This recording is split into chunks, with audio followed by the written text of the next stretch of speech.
आ जाओ भाई सारे के सारे।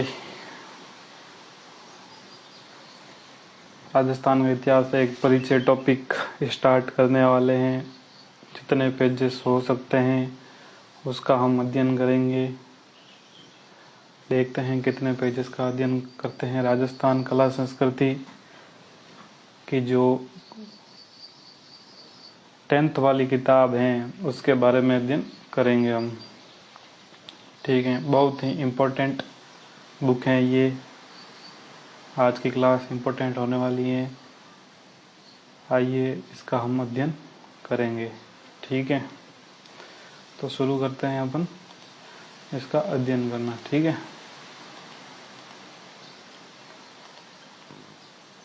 1949 ईस्वी से पूर्व राजस्थान नाम से किसी भौगोलिक इकाई का अस्तित्व नहीं था।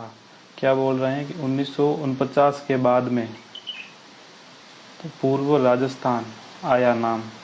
इससे पहले पूर्व राजस्थान नाम से कोई भी राजस्थान नाम का कोई भी भौगोलिक अस्तित्व नहीं था। मतलब इस धरती पर राजस्थान नाम का कोई मतलब नहीं था। कब नाम आया? 1949 में। तो आगे ये बताएगा कि नाम किसने दिया।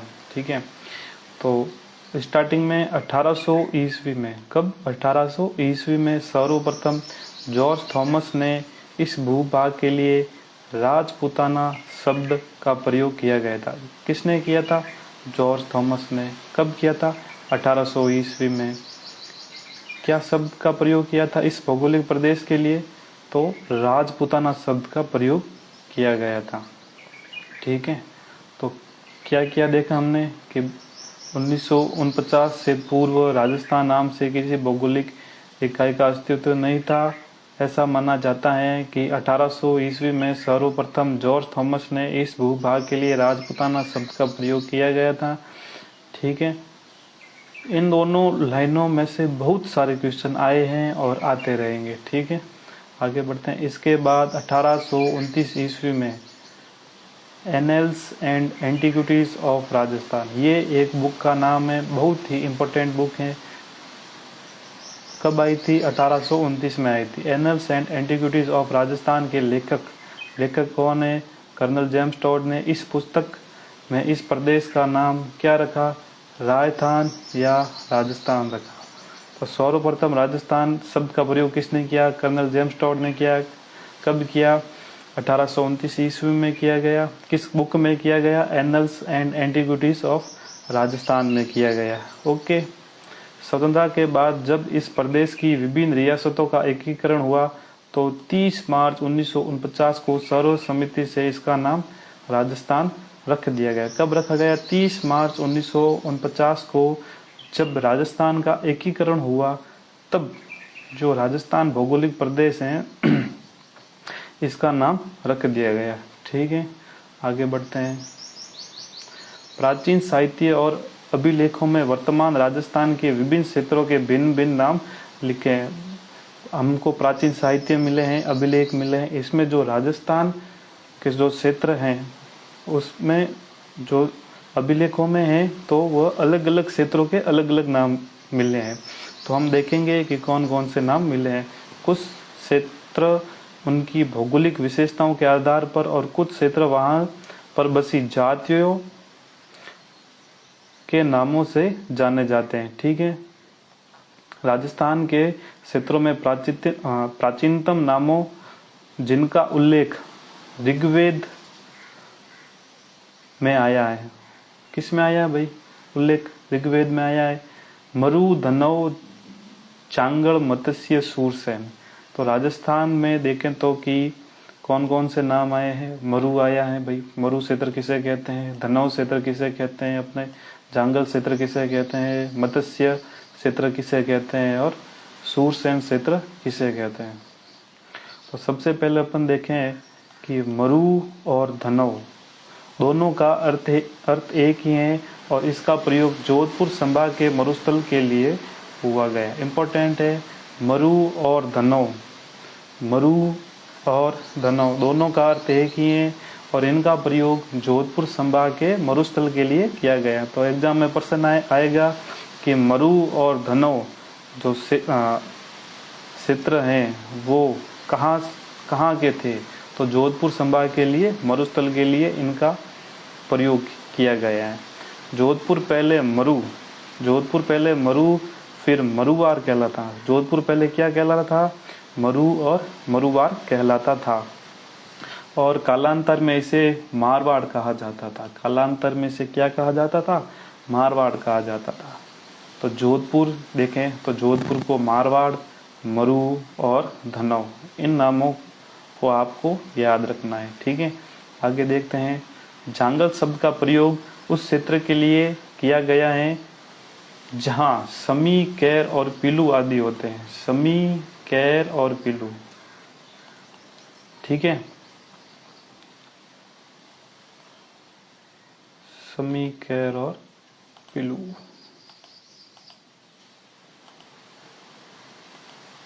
क्या हो गया है? ठीक, आदि होता है। जांगल शब्द का प्रयोग उस क्षेत्र के लिए किया गया है जहां समी, कैर और पीलू होते थे। बीकानेर और नागौर के आसपास का क्षेत्र जांगल देश कहलाता था। बीकानेर और नागौर के आसपास का क्षेत्र जांगल देश कहलाता था। परीक्षा में बहुत बार प्रश्न आया है, जांगल देश किनको कहा जाता था? तो बीकानेर और नागौर के आसपास का क्षेत्र जांगल देश कहलाता था।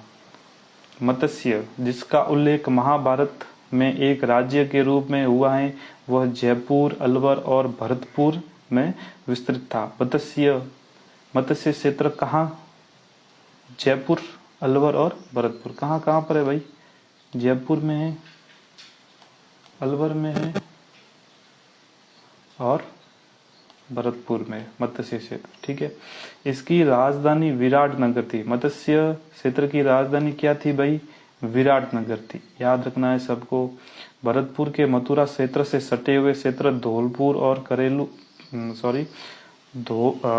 और करौली के अधिकांश भाग सूरसेन राज्य में सम्मिलित थे। परीक्षा में प्रश्न आएगा, सूरसेन जो राज्य हैं, कौन कौन से क्षेत्र थे सूरसेन राज्य में?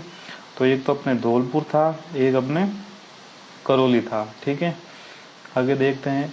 यह भी एक प्राचीन राज्य था। महाभारत में भी इसका उल्लेख मिलता है। सूरसेन राज्य है वो भी एक प्राचीन राज्य था और महाभारत में इसका उल्लेख मिलता है। कहाँ मिलता है उल्लेख? महाभारत में। ठीक है, आगे बढ़ते हैं। भौगोलिक विशेषताओं के आधार पर नामित कुछ अन्य क्षेत्र निम्नलिखित हैं। अब भौगोलिक क्षेत्र के आधार पर राज्यों के नाम, पहले तो भाई जिले नहीं थे, राज्य ही थे, तो राज्यों के नाम निम्नलिखित है। माही नदी के आसपास के पास प्रतापगढ़ का जो भूभाग था वो क्या कहलाता था? कांटल कहलाता था। कांटल क्या कहलाता था? माही नदी के पास का प्रतापगढ़ का भूभाग क्या कहलाता था? कांटल कहलाता था, क्योंकि यह क्षेत्र माही नदी के किनारे कांठे पर स्थित था। क्योंकि यह क्षेत्र माही नदी के किनारे कांठे पर स्थित था। 56 गांवों के समूह के होने के कारण प्रतापगढ़ बांसवाड़ा के मध्य के भूभाग को 56 का मैदान कहलाता था। 56 का मैदान कहाँ था भाई? प्रतापगढ़ बांसवाड़ा के मध्य जो भूभाग था वो 56 का मैदान था। ठीक है, आगे बढ़ते हैं अपन। ये एक मैप दे रखा है जिसमें कौन कौन से थे वो बताए रखे हैं। ठीक है, अब बढ़ते हैं अपन यहाँ पर। भैंसरोडगढ़ से लेकर बिजोलिया तक का क्षेत्र पठारी होने के कारण ऊपरमाल नाम से जाना जाता था। ऊपरमाल जो है कहाँ कहाँ से था? भैंसरोडगढ़ और बिजोलिया तक का क्षेत्र पठारी भाग होने के कारण ऊपरमाल नाम से जाना जाता था। आएगा कि भाई ऊपरमाल का पठार कहाँ से कहाँ तक है? तो भैंसरोडगढ़ से बिजोलिया तक। ठीक है, कहाँ से कहाँ तक है? भैंसरोडगढ़ से बिजोलिया तक का क्षेत्र पठारी होने के कारण ऊपरमाल नाम से जाना जाता था। देखते हैं उदयपुर के आसपास का प्रदेश। किस क्षेत्र का आसपास का प्रदेश? उदयपुर के आसपास का प्रदेश पहाड़ी की अधिकता के कारण गिरवा कहलाता था। परीक्षा में आएगा गिरवा क्षेत्र कहाँ से कहाँ तक है, या गिरवा की पहाड़ी कहाँ से कहाँ तक है। तो उदयपुर के आसपास का प्रदेश जो है वो पहाड़ी की अधिकता होने के कारण गिरवा कहलाता था। ठीक है।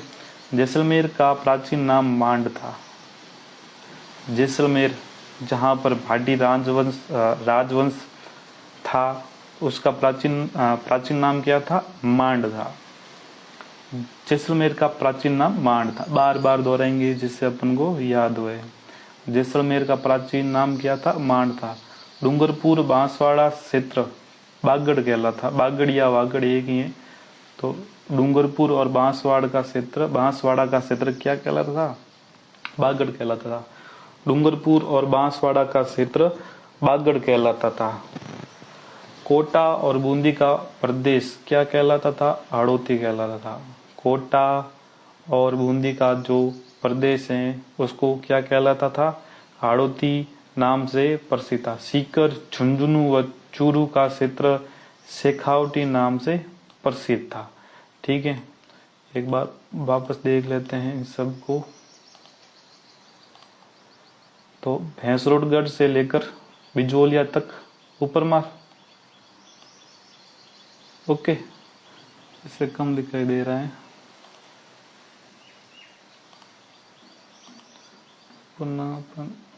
ये ऊपर मार। ठीक है। उदयपुर के आसपास का क्षेत्र गिरवा, जैसलमेर मांड, डूंगरपुर और बांसवाड़ा वागड़, कोटा और बूंदी हाड़ौती, सीकर, झुंझुनू और चूरू। सीकर, झुंझुनू व चूरू शेखावटी के नाम से जाना जाता था। ठीक है। तो ये क्षेत्रों के प्राचीन नाम जो परीक्षा में बार बार पूछे जाते हैं, हमने इनका अध्ययन किया है। अब हम पढ़ेंगे इतिहास का काल विभाजन। इतिहास को समय के अनुसार जो बांटा गया है उसके बारे में हम अध्ययन करेंगे। चलो देखते हैं। मोटे तौर पर मानव के संपूर्ण इतिहास को 3 कालों में विभक्त किया गया है। कितने कालों में विभक्त किया गया है? 3 कालों में। प्राक युग, आद्य युग, ऐतिहासिक युग। कौन कौन से हैं? प्राक युग, आद्य युग, ऐतिहासिक युग। प्राक युग, आद्य युग, ऐतिहासिक युग। बार बार आप भी दोहराएंगे। प्राक युग, आद्य युग और ऐतिहासिक युग।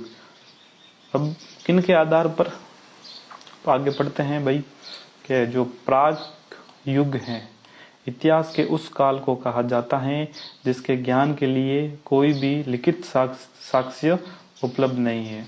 प्राक युग किसको कहा जाता है?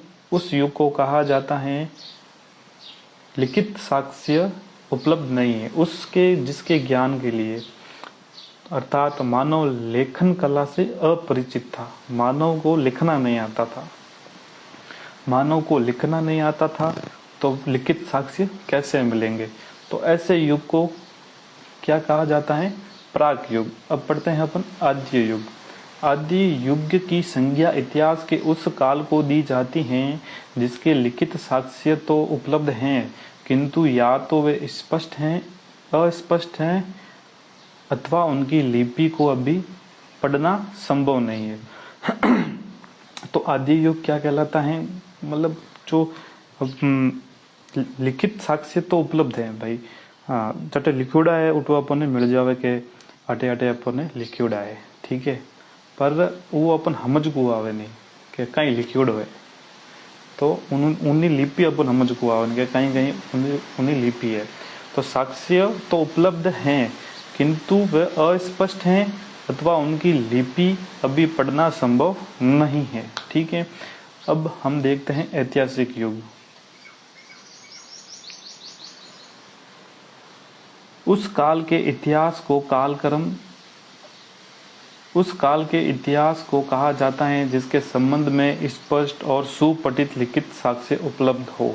तो ऐतिहासिक युग किस काल को कहा जाता है?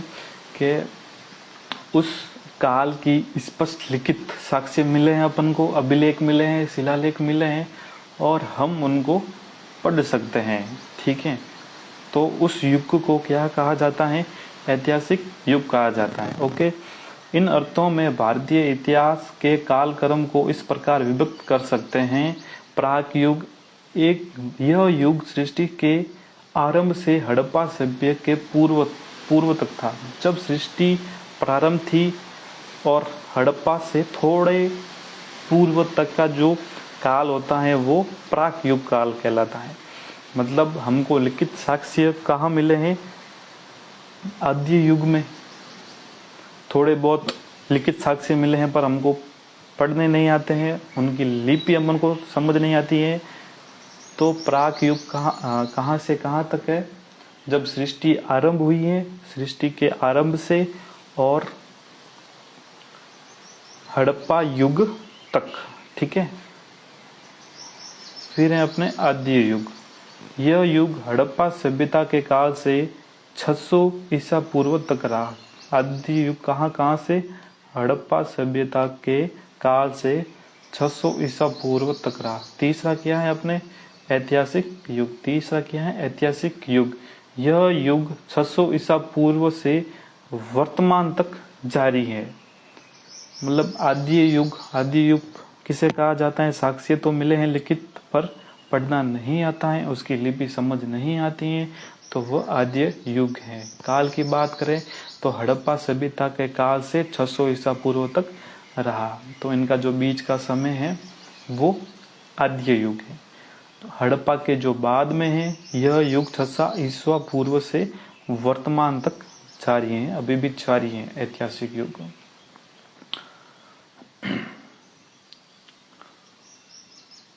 अब हैं अपने प्राक युग में राजस्थान कैसा था, उसके बारे में हम पढ़ेंगे, ठीक है। प्राक युग में राजस्थान कैसा था?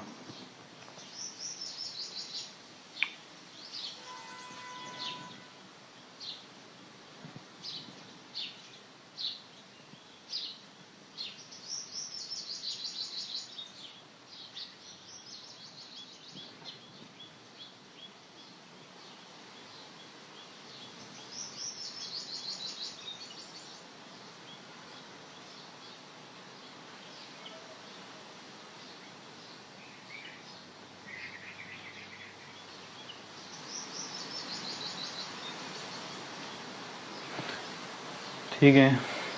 मानव सभ्यता का उदय नदी घाटियों में हुआ था, क्योंकि नदी घाटियों में जल की प्रचुरता के कारण यहाँ अपने आप उत्पन्न होने वाली कंदमूल फल भी प्रचुर मात्रा में उपलब्ध होते हैं। जहाँ पानी है, जहाँ जल है, वहाँ जीवन है। तो जहाँ पर पानी था वहाँ पर फल वगैरह आदि हुए।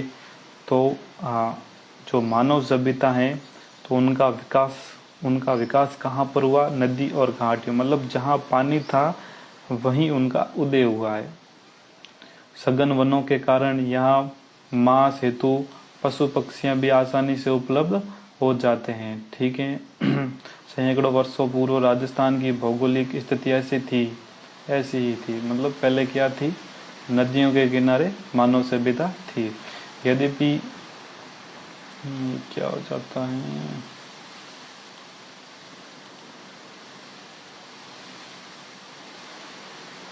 यद्यपि राजस्थान का एक बड़ा भूभाग आज मरुस्थल है, किंतु विद्वानों की मान्यता है कि सैकड़ों ईसा पूर्व इस मरुस्थल भूमि में समुद्र विद्यमान था। यहाँ दो नदियां आई है भाई, सरस्वती तथा दृष्टवती नदी इस समुद्र में आकर गिरती थी। यह स्थिति मानव जीवन के लिए सर्वथा उपयुक्त थी।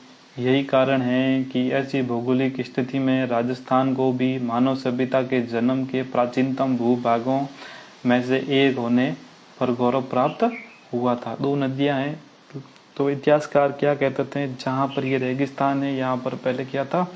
समुद्र था। दो नदियां आई हैं, सरस्वती तथा तृष नदी, इस समुद्र में आकर गिरती हैं, ठीक है। मानव सभ्यता के उद्गम के इस काल को पाषाण काल कहा जाता है। तो सबसे पहले पाषाण काल आता है, मतलब पत्थरों का काल आता है।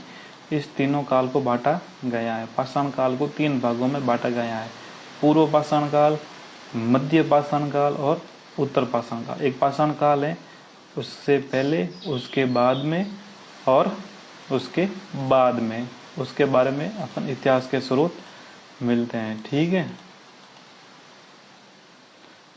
इतिहास के स्रोत मिलते हैं। अब हम पढ़ेंगे पूर्व पाषाण काल। क्या पढ़ेंगे भाई? पूर्व पाषाण काल। ये अपने पूर्व पाषाण काल,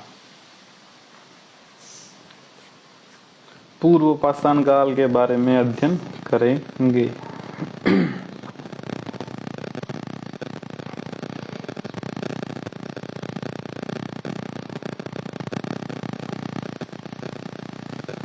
राजस्थान में मानव का उदय कब हुआ यह निश्चित रूप से ज्ञात नहीं है। भाई सबसे पहले मानव उदय कब हुआ ये कौन ही बताएगा? कितने वर्षों पूर्व मानव का उदय हुआ है इसके बारे में अभी कोई जानकारी नहीं है। ठीक है, लेकिन यहाँ विभिन्न क्षेत्रों में हुए उत्खननों से प्राप्त विभिन्न प्रकार के पाषाण विशेष रूप से क्वार्टजाइट पत्थर के अनेक उपकरणों से ज्ञात होता है कि आज से लगभग 2 या 1.5 लाख वर्ष पूर्व राजस्थान में एक संस्कृति विद्यमान थी। भाई जब अपन भूमि का उत्खनन करेंगे तब भूमि के नीचे से कुछ मिलेगा, इनको कुछ मिला तो इन्होंने सोचा कि हाँ कुछ सभ्यता यहाँ पर बसी हुई थी। ठीक है, अब सबसे इम्पोर्टेंट पॉइंट है, सभी ध्यान से देखेंगे। 1870 ईस्वी में C.A. हैकेट, 1870 ईस्वी में C.A. हैकेट